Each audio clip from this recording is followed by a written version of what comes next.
Hello everyone, DMGeezerjim here, back for another module review. I'm kind of out of order, but I want to do the Giant series, G1 through 3. Probably going to start with G1, Steading of the Hill Giant. Doing this one a little bit different than previous module reviews, namely because if you're new to if you're a regular on my series, that you know that we talk about classic modules in context of when they were published, how they fared over the year, and how we can handle them in 5th edition. G1, G2, G3 are a little bit unique, and there's a couple other ones as well that were published in the 5th edition book, Tales from the Yawning Portal. Let me just get some art going on here so we can be thorough about stuff. Tales from the Yawning Portal. This is the cover art. We're using D&D Beyond official website for all of our stuff, legal use and all that kind of hoopla. Tales from the Yawning Portal is a culmination of, technically, I guess you could say, 10 adventures. Sunless Citadel, Forge of Fury. Sunless Citadel, I want to say, was 2nd edition. Forge of Fury was 3rd edition. I might have those two backwards. Hidden Shrine of Tomoken, White Plume Mountain, and Tomb of Horrors, and Against the Giants. 1, 2, 3, 4, 5, 6, 7. Technically, 7 of the modules that are represented in Tales from the Yawning Portal are literal reprints from 1st edition. You know, almost everything in here is a translation as close to a reprint as possible. So we're going to start with the Steading of the Hill Giant. Possibly, depending on how long it takes, I might do all 3 if we can get through them pretty quickly. If not, then yeah, come tune in for episodes 2. And we're going to do them separately because there's a lot of nuance that's going to be involved in, honestly, G2. The Frost Giant Rift is kind of unique on its own. But we're going to go in order. G1 is the Steading of the Hill Giant Chief. Okay, this was also the exact same thing located. The original was published in 1978 as singles, reprinted in 1981. That's what we're using, a reproduction of the reprint from 81. Tales from the Yawning Portal, some 5th edition recent release. Let's just kind of get into the meat of it right out the gate as it's presented. First and foremost, the maps are identical. To quote Homie from Machiavelli, identical. Physically, geographically speaking, namely, that number one to keep in mind is they're both gridded out at 10-foot squares. Virtual tabletop users, you're probably going to have to either generate additional maps or rescale accordingly. Theater of Mind people, 10-foot squares, 10-foot square, 5-foot square, doesn't really matter. It is important in the context of the translation for 5th edition, though, to keep in mind the space. Our old school predecessors back in Yon Day here would cram as much as seemed logical into a room. 5th edition with the Against the Giants with the grid system that's part of 5th edition combat, 5-foot squares, 5-foot grid movement. A lot of the volumes of creatures don't necessarily work the way they did in 1st edition. So keep that in mind. There's definitely going to be some reduction in the volume of creatures within the modules. So that's the first kind of caveat to state. The locations are going to be the same. Straight up, this is definitely a situation as if you have G1, G2, G3 already as an old school dungeon master and you want to update it for 5th edition, you don't need to buy Tales from the Yawning Portal. If you own Tales from the Yawning Portal as a 5th edition Dungeon Master, you don't need to have G1, G2, G3. They are, for all intent and purposes, reprints. They're almost identical. The only change, honestly, is the volume of treasure and the amount and type of creatures in some of the encounters. So we'll get into the details on that as we kind of do a quick search on it. The first thing to remember is the Steading of the Hill Giant is a large fortress. It's sitting out in the open. It should be relatively easy for the party to find. There's some decent art given in the 1st edition book. You can describe it as you want. It shouldn't be something, the location of this, for a one-shot short adventure, doesn't even matter. If you're looking at inclusion into your campaign, it should be far enough away from a. It should be far removed from a major settlement. It shouldn't be anywhere near Waterdeep or Divers or Valuna or Neverwinter. It shouldn't be within 50 miles to 100. I would say no more than 5 days trip. So be far enough away to where it's not an immediate problem to your major city, but close enough to where it is a problem, if that hopefully makes sense to you. Location is the key for your campaign, for plot holes, for believability. Hill giants eat a lot. They destroy a lot. They're going to clear out everything to kill and eat within a dozen miles of their fortress, if not farther. So you need to keep that kind of thing in mind. That number two, it's a big building. Even giants can build. Hill giants aren't the brightest guys, so they have been at this building this settlement up for a while because it is giant sized. Another thing to keep in mind as part of this module, this is a giant fortress. This is not a fortress that the giants took over and are walking around shrugged over in. This is a full-blown, this is big enough for giants to live in comfortably as a home. So make sure you're describing the furniture accordingly. Oversized tables, oversized chairs, large high ceilings, big wide open doorways, lots of long wide open space. Makes life miserable for your rogues. Invisibility might need to be a little bit more of an issue, a little bit more of a requirement to move around here. Okay. Physical characteristics, wet, big, thick, soaked logs. It's kind of a damp, rainy type of an area.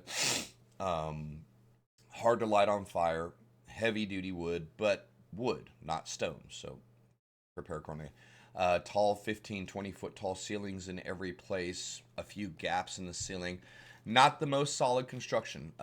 Thick and sturdy, but certainly not architecturally sound or aesthetically pleasing. Dirt floors. In some of the places, the dirt and tile floors can actually be turned into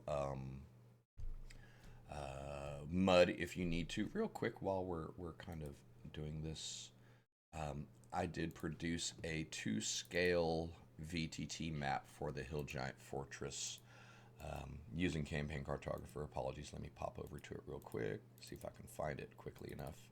Nope, that's not it. Oops. Promise.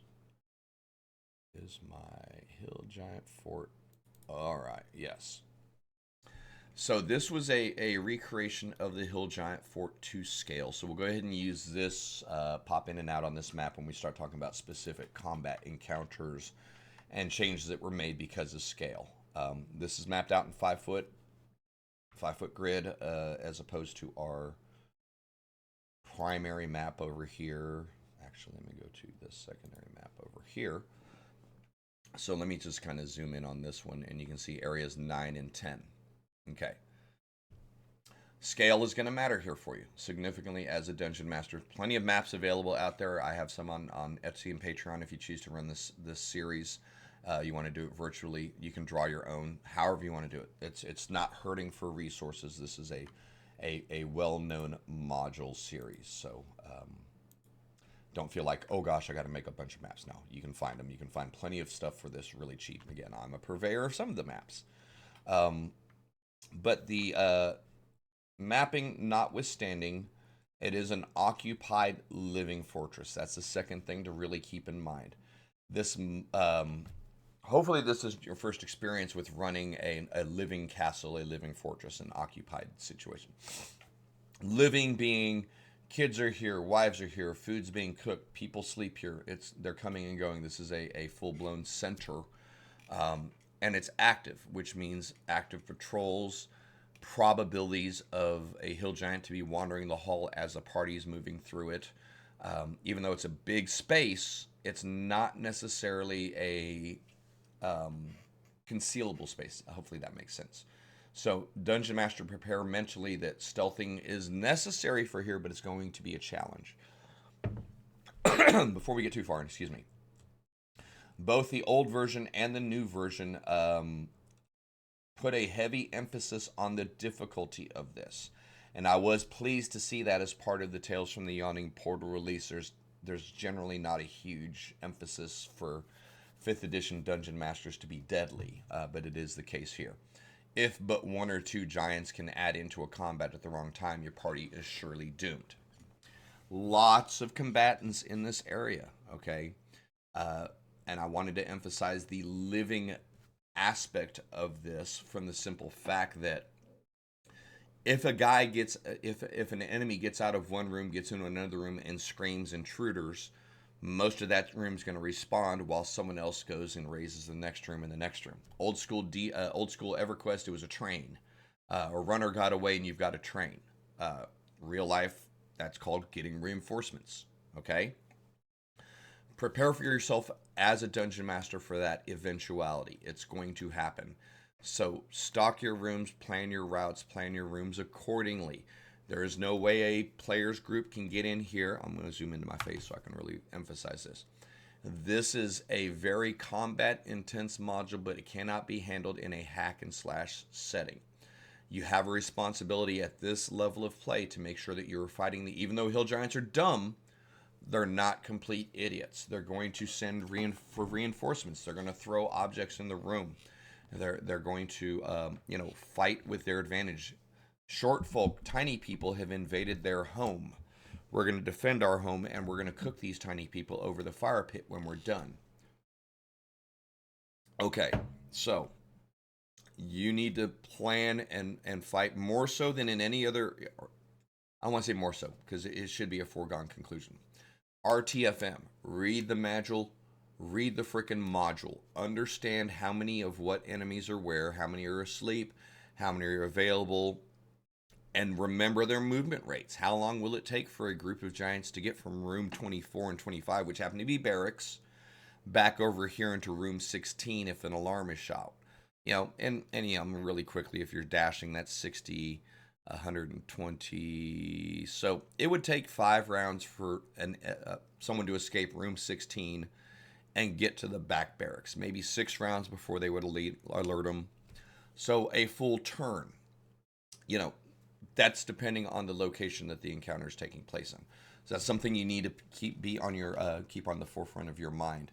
Make sure that you will know which forces are where, how they're going to react, how they're going to interact, and how long it takes to get your creatures from point A to point B.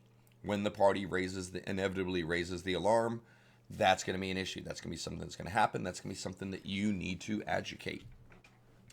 This is a level 11 module, level 9 back in 1st edition, suggested level of 11 for 5th edition. You're not pulling punches anymore. You can't afford to.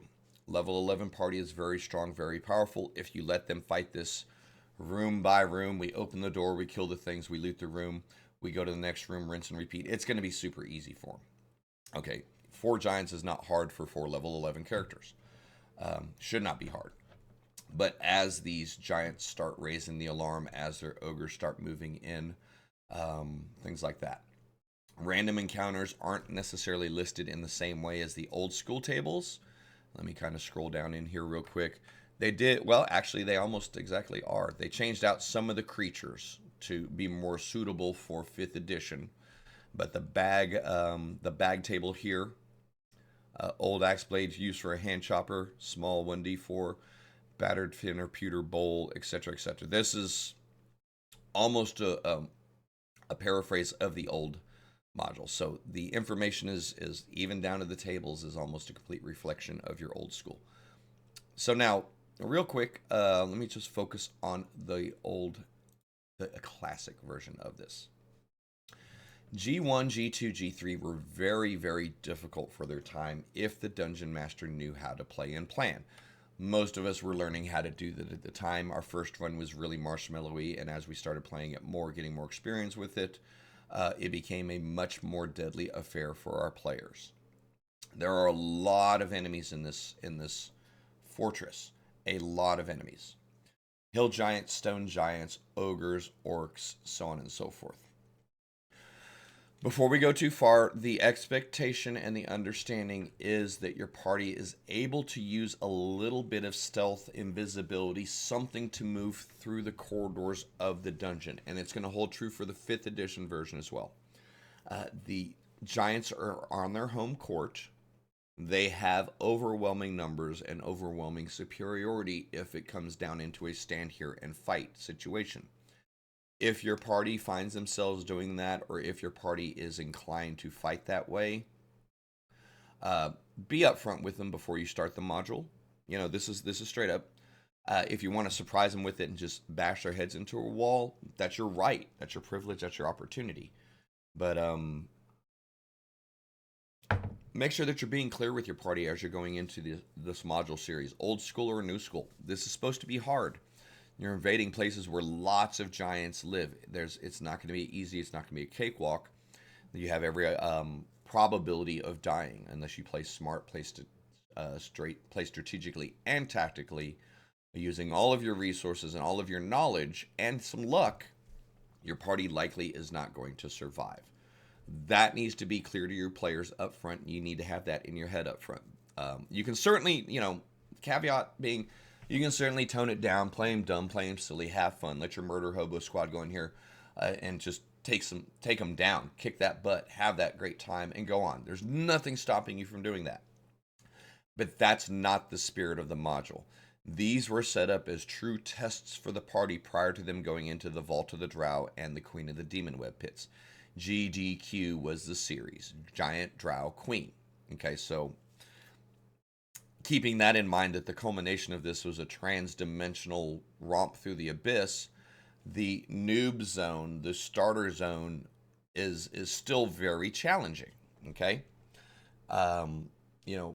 if you played it for real, honestly, as a dungeon master, and you played hard and played heavy and played smart, most parties aren't going to survive to get to the Demon Web Pit. So let's be clear there. So anyway, the biggest thing that you're going to see between the two of them is a change in the type of creatures and the volume of creatures. The wandering monsters aren't old school. Well, I guess we can't say old school.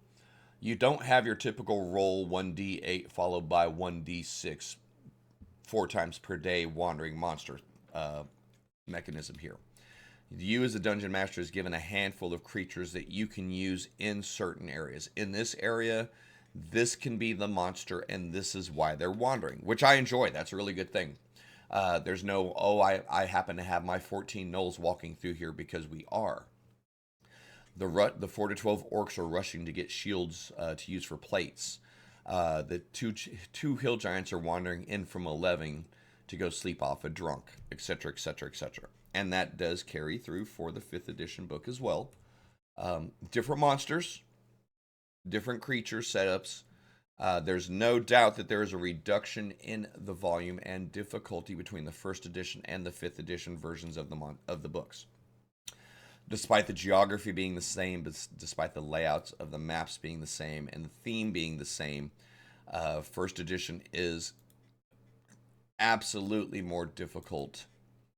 Side by side, encounters to encounters, it's way harder. So for 1st edition people, you know this module. If you don't know this module, we are talking about it. 5th edition people, both ways. We're going to kind of cover both sides of it. First thing you should notice missing is there is no descriptive box text in either version of that. That doubles down the necessity for you as a dungeon master to read and understand the room so you can accurately describe it to your characters, considering keeping in mind their passive perceptions, passive everything else that's going along with that. You're going to need to do your own descriptive box text along with these modules. Whether you write it yourself, paraphrase it, however you want to handle it. The thing that makes it a little bit more of a challenge here, and I'm going to go to my map real quick, is the majority of the rooms have, the large areas, the majority of the areas have multiple points of entry. So you might need to make sure that you're prepared to describe, for example, the Great Hall. Do they come in from the front door? Do they come in from either of the side doors? Yes, save my work. Stop being that way. Likewise with the sleeping chamber here, the hallway from here into here. Some of the rooms are limited to 1 entry point, so your description is a little bit easier. Some of the rooms have multiple entry points, multiple egresses and entries. The courtyard here is an example. Your party can enter possibly in 4 different positions coming in. So make sure you're aware of it so you're able to present a view of the area depending on where your party comes from. When they come into the kitchen area, the sleeping area here for the ogres, if they come in from this side, they're going to see one thing. If they come in from there, they're going to see another thing. You know, on and on and on. I don't want to go into super, room by room detail, certainly. We'll eat up a lot more time than I intend for each episode. But just keep that in mind. No descriptive box text. We're not getting the luxury of having the writer, in this case Gary Gygax, present what they saw in their mind's eye as they described it to the room. That's not a bad thing. It can be a challenge if you're not good at that. Just preface it, keeping everything up front. Neither version is going to have it. The locations are going to be the exact same. The version on the left, again, is our first edition. It's covering this entire fortress, the upper level, in 3.5 pages of old typewritten text. Not a ton of stuff, guys. And the 5th edition isn't that much of an update on it. A little bit more stuff, a little more information is given for you to add some flavor to it. Tiny amount, though. So be prepared to ad lib. Be prepared to improvise or prepare with some notes so you can describe the rooms to your players. Almost every room has occupants in it as well. So include descriptions for the occupants, what they're doing. They're sleeping, they're standing, they're looking at the party, so on and so forth. I'd say less than half the rooms, I'd say 6, maybe 7 of the rooms out of this entire fortress are unoccupied as the party comes in here. This room here, for example, here that I'm zooming in on, in the old build, let's just look. So I don't want to be suppose about it when we actually have the number in front of us. This is, let me get to a map so I'm 100% sure on it. I think this is the servants' quarters. 6 maids and a giant warrior are in that room. This room here.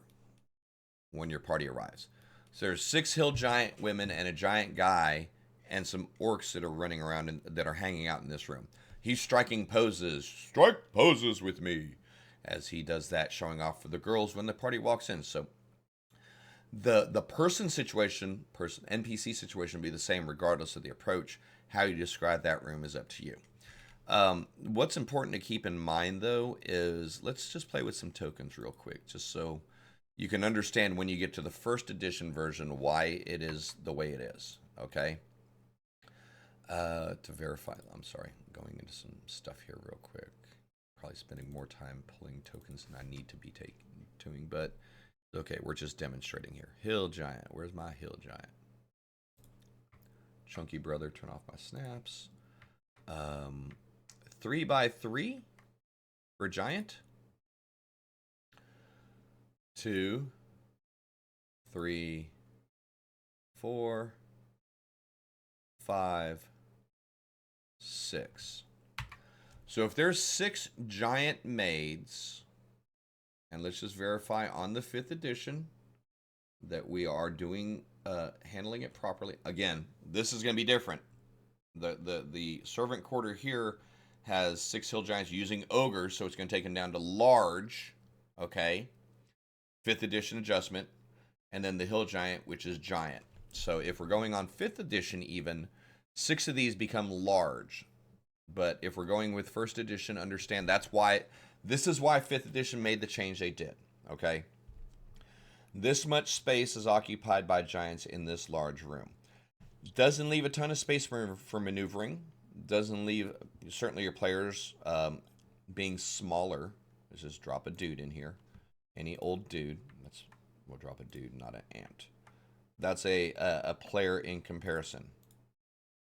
So a party of 4 is not taking up much space in here. But 6 giants is taking up a lot of space. And that's going to repeat itself if you so if you use the 1st edition creature count in a 5th edition rule set, you're quickly going to run out of space for your tokens to operate with. Hopefully that makes sense to you. That might sound fun, but it's going to be more of a limit to you because you're using giants. your players can move around through the areas a lot quicker. The other thing is, think of the fatality of this. If you get a player in the wrong spot and they try to move, they're absorbing a lot of opportunity attacks as they move around. So this is a good example to describe the problem of scale when we go to a 5-foot grid system in 5th edition, and the idea that your creatures are taking up more space. So, hopefully that kind of makes sense. That was the main reason I wanted to pull up the VTT map real quick. This is actually my mapping program. I double it as a VTT.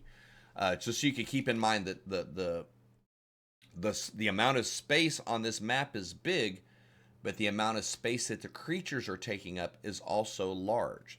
So if you have 15 giants suddenly come streaming into this room, can we do that? Reinforcements, squeeze in. There's 1, there's 2, there's 3, there's 4. That's it.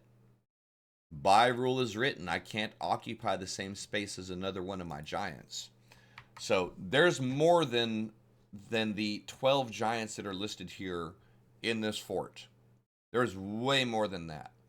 But this is one of the larger rooms that you have, and you will be hard-pressed to put 12 giants in here as combatants with 5th edition rules and actually be able to maneuver or use them effectively in combat. At this point, they're just lining up for your party to smash on. They can't even throw rocks through each other at this point, potentially. So size and scale is going to matter. Unfortunately, it's going to work in the player's favor in most cases. The caveat with this particular module, the Steading of the Hill Giant, the smaller races that are all here are actually going to be orcs and ogres. The ogres are happy with their jobs. The orcs are not happy with their job. So your party can certainly incite a riot, put themselves in a position where they have cover. If they make friends with the ogre or the orc troops, for example, if they make friends with the orc slaves, an orc is the same size as your average person. Your orcs can dress up, and it's kind of funny. You can see the old school representation of orcs as the old boar pig people that they 1st edition. How far we've come in 5th edition, right? So yeah, I wanted to go through that before we went too far into the 5th edition. The 1st edition, it's just a listing. This is what's in the room. These are how many bad guys are here, and this is how much loot they have. Here's a couple special little tricks here and there, not a ton. Steadying the Hill Giant, the biggest challenge is in our laps to make sure that the forces within this, the NPCs within this fortress respond as coordinated forces to the party's incursion. When the party is detected, the challenge in Steading of the Hill Giant is how do the giants react and how do the party handle it? In many cases, the party can retreat, go do 2 or 3 days of long rest, let the heat cool down, and come back. The giant may be at a heightened state of alert at that point in time. Maybe you let them burn off a week. The giants have forgotten about them, gotten lax, and the party can attack again. There's nothing stopping your groups from doing repeated attacks, from doing, scouting, assassination, cleanup, full strike. If they want to break the fortress into 3 or 4 different encounters, they can. Absolutely can. Okay? And in many cases, they probably should, if we're being honest about it. If you're playing the giants well, it's going to chew a ton of resources up. Your party needs to retreat, which also means, yes, I'm going back to the map, I apologize. But as the party retreats, they need to know the layout of the fortress. Can they get out through the courtyard? If they came in through the front door, do they need to go back out the back door? So on and so forth. This is stuff that you need to track in your brain, or notepads, note cards, however you need to do it. You need to be aware once things go hot, once things go active within this fortress, the party the giants are doing certain things. They're moving around, they're reinforcing, they're getting armed, they're guarding different points.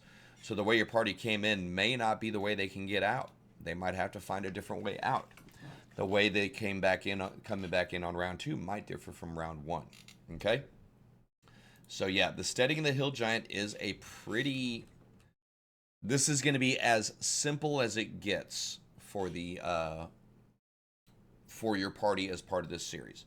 This is your tutorial. And there is a dungeon level, by the way. We'll pop this one over here on the right side. You know what? Let's scroll down. We'll use old school. Even though the new ones look better, we do classic module reviews here. So let's do classic module reviews. Where's my old Fort one? There. Nope, that's the Rift. There we go. Here's the Hill Giant dungeon on the left as well. Again, as you look at the one on the right, we'll pop it on in.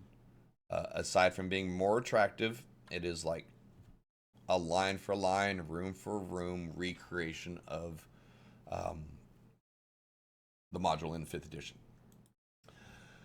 Tales from the Yawning Portal does a good job of honoring the classics, does a good job of honoring the original source material while adjusting it to work better in your 5th edition system. Cannot emphasize one more time, I'll say that and I'll leave it in. The 5th edition version is going to be easier because of the accounting for space, because of the accounting for tokens, thus smaller beings and or less creatures for your party to go mash. Still make it as challenging as you need to because you're focusing on running a living fortress as a dungeon master. This is a defended home. This is a homestead. This isn't a dungeon full of stuff that's waiting for you to open the door. You run it like that, it's 1st edition or 5th edition or any edition in between there, any sort of tabletop. If you run this dungeon, Steading the Hill Giant, as everything's waiting in its room for the party to show up and beat them up, doesn't matter the system, the party will always have the advantage. If you run this absolutely difficult, the party's always going to be at a disadvantage. Keep that in mind. So, dungeon level. The main thing about the dungeon level is this is the storehouse for the main treasure.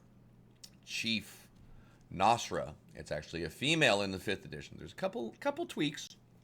Keeps all their stuff in room 31 and room 33. There's some cool little traps that are involved in there, some illusory bars that turn into real bars, a couple pits, some secret doors, some things like that, a prison wing, and this kind of weird cave-like area to the left is a strange biome. You've got some escaped orc slaves that are forming up here, getting ready for revolution. There's a group of subterranean lizards that hang out over here, kind of competing for food. And then up here are some carrion crawlers. 3 different monster encounters that are non-giant driven. But everything else in the lower level is going to be giants or ogres or orcs. This is where I tell you there is not a huge variety. In G1, there's not a ton of a variety of creatures. Orcs, ogres, wolves, giants, a couple different kinds of giants, carrion crawlers, subterranean lizards, 7. So you're looking at a potential, if your party does a full clear, I guess you could call it, 26 plus 20, 54 rooms are going to be fighting a variety of 7 to 9 monster types. Not a big variety here. That's going to be one of the dings on this, in my opinion. Not a ding. It is what it is. You're in a giant fortress. Why would there be anything else here? But if you have that party that needs to have that ooh, ah, wow, wide variety of moments, let that be focused on how did we win that fight with that group of giants, not what did we fight in that group of bad guys, okay? Planning, preparation, presentation of the combat encounters from you as the dungeon master are going to make the difference here. Otherwise, it's going to be, oh, look, more ogres. Oh, look, another giant. Oh, you don't want this to devolve into that, but you've got to fight them in a challenging way so it doesn't do that. Your party doesn't control how you present the encounter. Your party does not control how the danger of the encounter is presented. They only control how they interact with what you present with them. So that's one thing I want to stress as we get to the tail end of G1, Steading of the Hill Giant. Okay, yeah, I'm going to break these up into 3 sections because honestly, I'll spend a lot of time on G2. But yeah, now one thing I do want to be honest with, the steading itself is pretty good. The layout of the steading, the size of it, I think does a good job.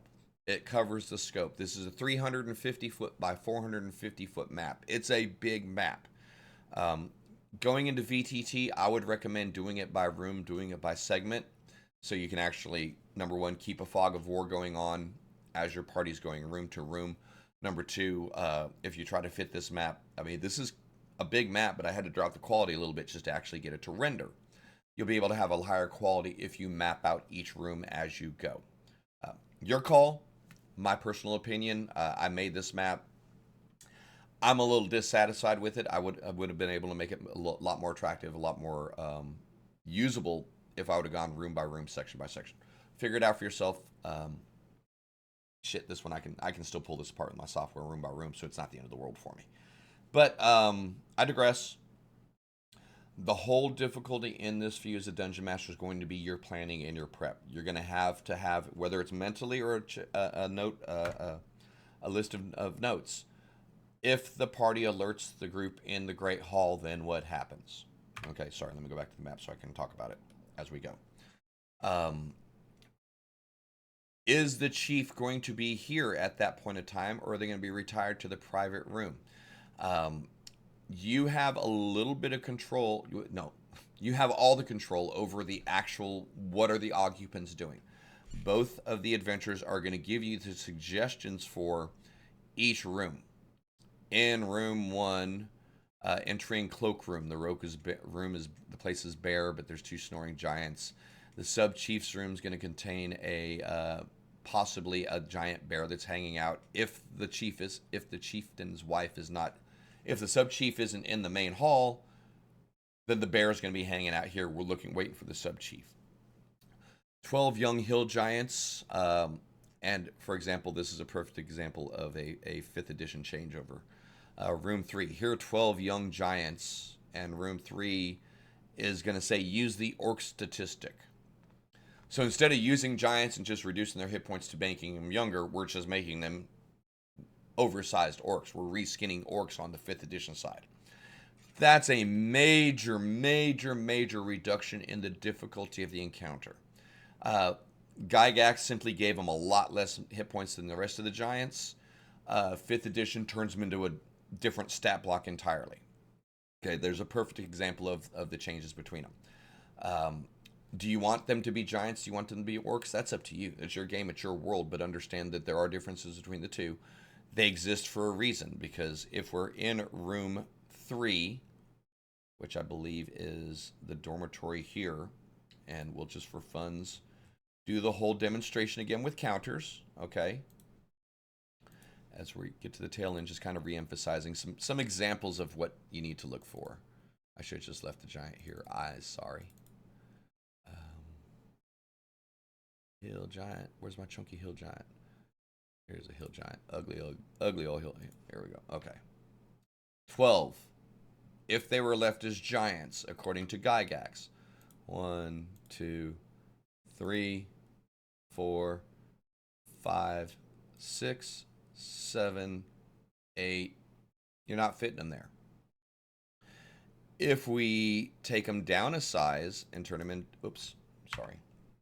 I forgot that I didn't have all of my stuff locked down. This is not my VTT map. This is my edit map. Bad choice, Jim. But you know what? We're just going to take this and this and this, and we're going to take them take them down a size to large. Okay, we'll turn them ogres. Let's just use ogre stats for now. Okay.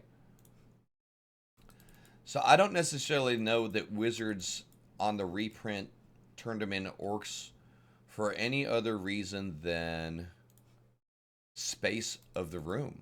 How do you put, that's 6, that's 9, that's 12. So if we're just using ogres even, going down a class size from giant to large, putting 12 giant children in here as ogres, that's not a ton of space. We're kind of back into that room we were looking at earlier in regards to, you know, the room with the 6 hill giant girls and the giant dudes showing off, making muscles for them. Doesn't work with the space. Doesn't work with the VTT space. So, you know, while a lot of us older grognards, us old dudes, they changed up, they made our stuff softer.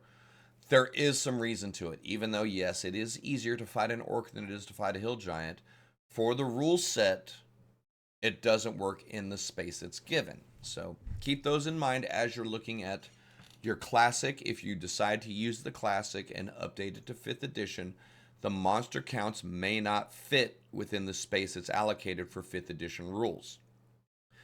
If you're using the 5th edition, the challenge of the creatures that they're using may not fit with the intent of the module.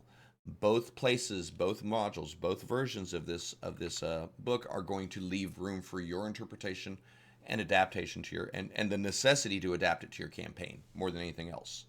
But yeah, so just, I don't want to read too far into it. I don't want you guys to read too far in it. It's the easiest of the three to understand and manage, providing you can understand a living environment. Okay. The treasure, the dungeon levels, the same kind of thing. Let's pop down here just real quick while we're looking at it. Dungeon level general feature. The presentation in the Yawning Portal is better than G1. There's no denying that. Straight up. Visually, writing style, everything else. There is a tiny bit of clarity.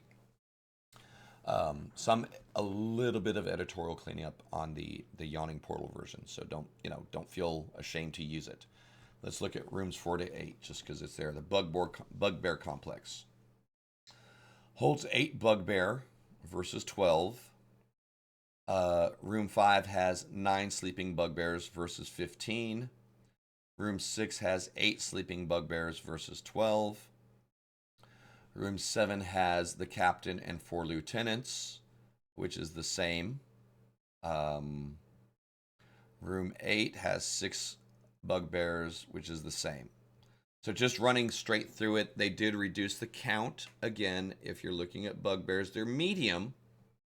So this may have been more of a reduction in force to allow for space or difficulty.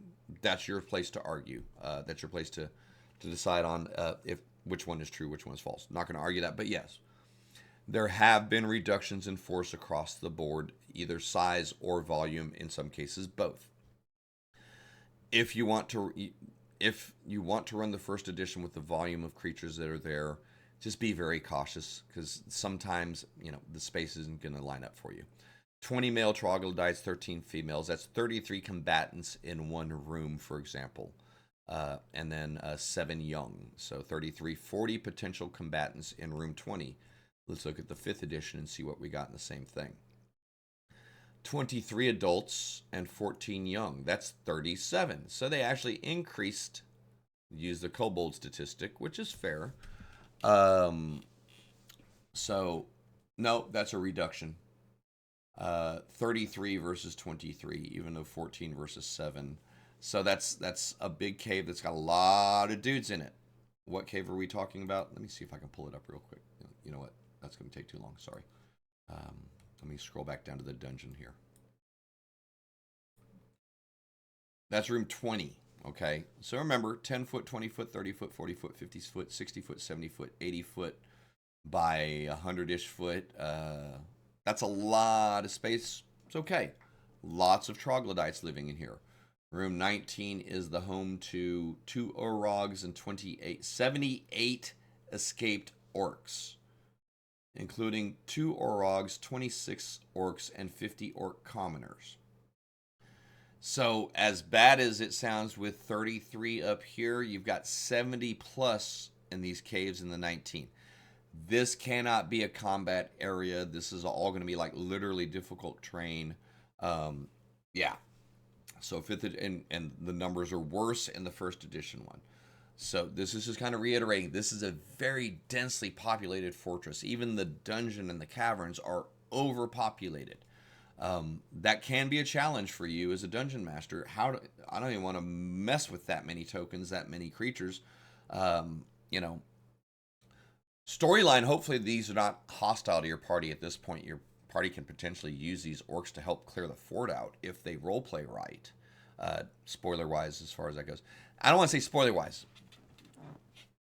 Resolving this dungeon is simply killing the chief of the dungeon and finding out along the way of clearing the Steading of the Hill Giant, discovering that there's, and you do that pretty early, room 11, upper level, they find a couple of their giants hanging out, a stone giant, a frost giant, emissary there.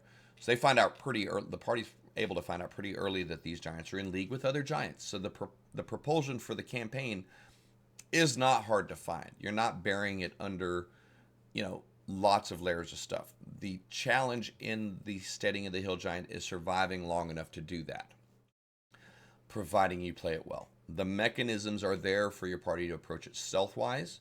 They can approach it as the saviors of all the slaves and lead a big old uprising. They can do the climb through the rafters and one by one assassinate the giants and try to get out until the fort breaks down. They can go in, swords out, guns ablazing, and hope for the best. There's no tried and true given method for resolving this. There's no one way to win. Lots of ways to lose, though, so keep that in mind. But hey, thank you for joining me. Leave questions and comments. Like I said, I got a little bit more lengthy on G1 than I wanted to, but at the same time, there's not a lot to it. We are going to spend a little bit more time on G2, the Glacial Rift of the Frost Giant Jarl. I think that's a excellent, the Steading, the preview for the next one. Beautiful art, beautiful dungeons, great layouts. But I want to say something for next episode. So come back for another review. We're going to do, this was G1. Next will be G2. We'll finish it up with G3. Comparing the first edition versus the 5th edition reprint that's available within the Tales from the Yawning Portal. So yeah, thank you for joining me so far. DMGeezerjim here. We'll be back for some more stuff, mod reviews. Like, follow, subscribe, shares. Check me out over on Twitch. I'm over there 11 a.m. to 1 p.m. U.S. Central Standard Time every day, just chatting about the stuff that I'm presenting videos on here. So, if you ever want to, hey, I saw your video on XYZ, and yeah, I think you're full of poo. Bring it on over to Twitch. Let's have the chat, man, because you know what? We all learn from each other. But obviously, that's what we're here for. Thank you for your time, whether it's been for a few minutes or the whole video. I appreciate it and look forward to you tuning in for more. Be safe.